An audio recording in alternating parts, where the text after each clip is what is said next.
Hello, I'm Curtis Rabatin, and through my research, I examined how China's increasing rate of urbanization impacts the environment.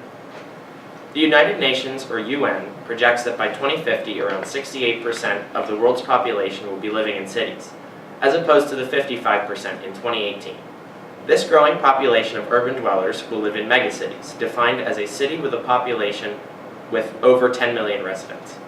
Several of these megacities exist in China, some examples being Beijing, Shanghai, and Guangzhou. As more residents continue to migrate to these cities, an unprecedented level of expansion will be observed, requiring vast amounts of resources and manual labor. This rapid urban expansion raises the question, will China's increasing rate of urbanization negatively impact the environment?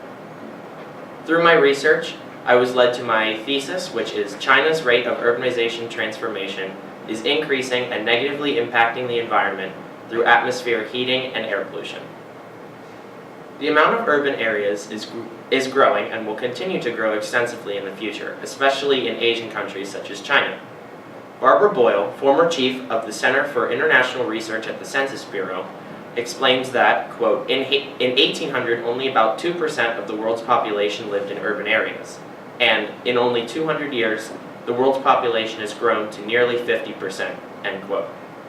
Mark Montgomery, population researcher and author of one of the stimulus documents, writes that, quote, Asia now holds the largest number of urban dwellers and will continue to do so, and 40% of urban growth is due to migration and spatial expansion.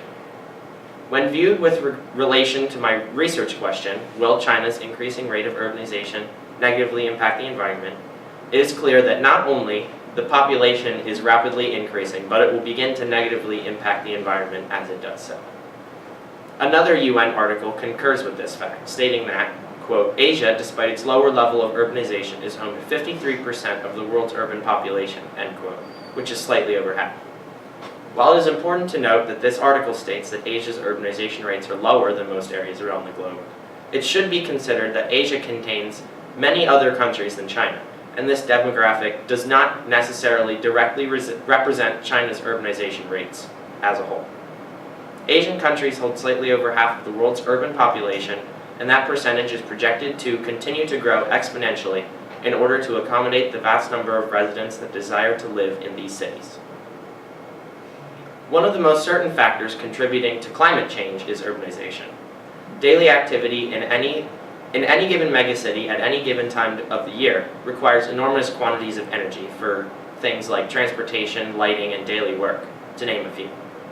In a research paper by several scientists from the Key Laboratory of Urban Environment and Health at the Chinese Academy of Sciences, led by Kai Wang, an obvious temperature increase is indicated.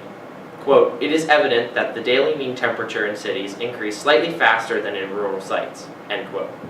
This statement is supported by Guyu Ren and Ye-King Zhao, scientists at the National Climate Center. More than 70% of the global land underwent significant decrease in frequency of cool nights and a significant increase in frequency of warm nights. These two sources in conjunction prove that not only are days warming when the sun is heating the planet and this heat is being trapped by greenhouse gases, such as carbon dioxide, but nights are also warming from city activity, also due to greenhouse gas production. In a research paper led by Yan Li from the Key Laboratory for Earth Surface Processes and the College of Urban Environmental Sciences, they analyzed the results they collected and conclude that, quote, strong warming was detected mainly in Beijing and Tianjin, both considered megacities by the definition of the word.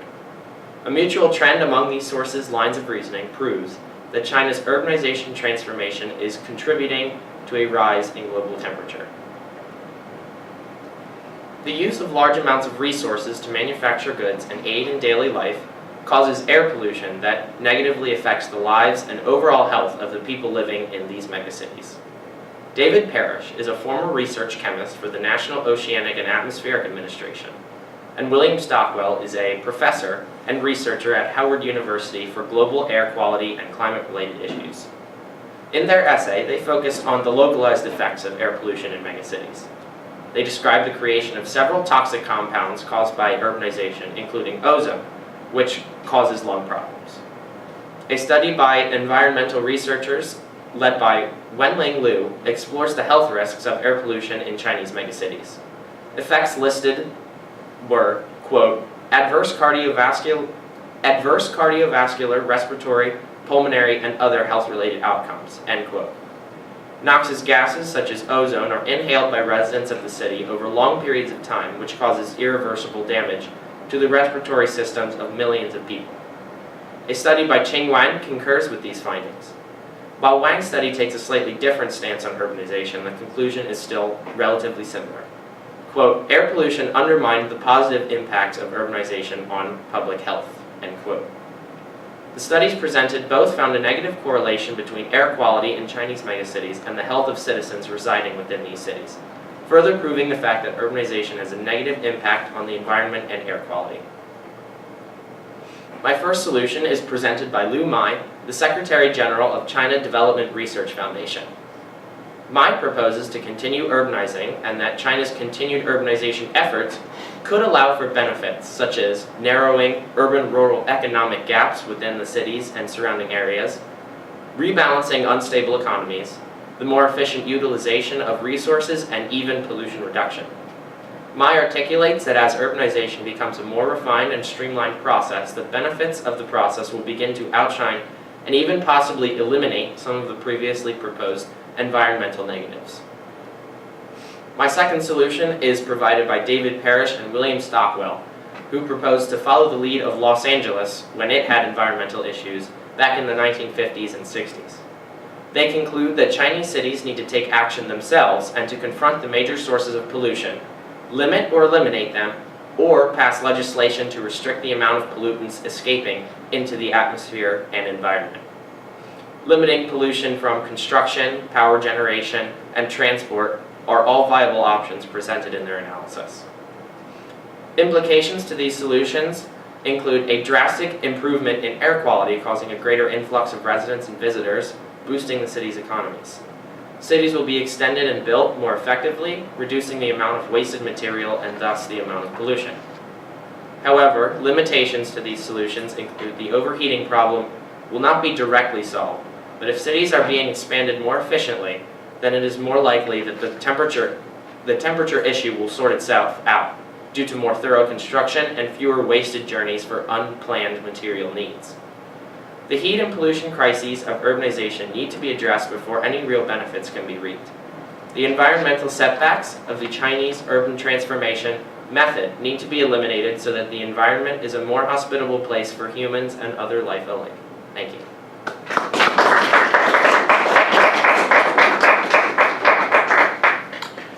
Curtis, what information did you need that you weren't able to find or locate, and how did you go about trying to find it?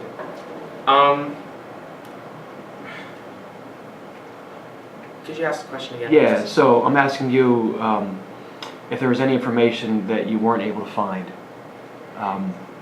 and how did you go about trying to locate it then? Okay.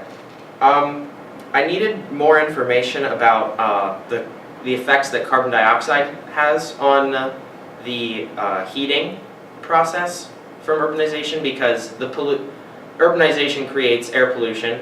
One of the gases that it creates is carbon dioxide, and that heats the planet. I was looking for more sources that could concur with the fact that buildup of carbon dioxide has led to an increase in temperature and will continue to do so in the future.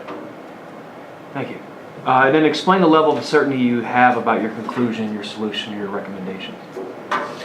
I'm really certain with my second solution, actually, the one proposed by David Parrish and William Stockwell, because it's proven to work in the past with Los Angeles and the way that they passed legislation to help limit the way their pollution was affecting the atmosphere. It might depend on whether China is able to pass this legislation as well as Los Angeles or as effectively, but it's definitely still the most viable of my two solutions. I still believe my other solution could work too, because just as the workers become more familiar with the process, they could be able to urbanize more effectively and limit the amount of pollution that reaches the atmosphere. Okay. All right, well, thank you.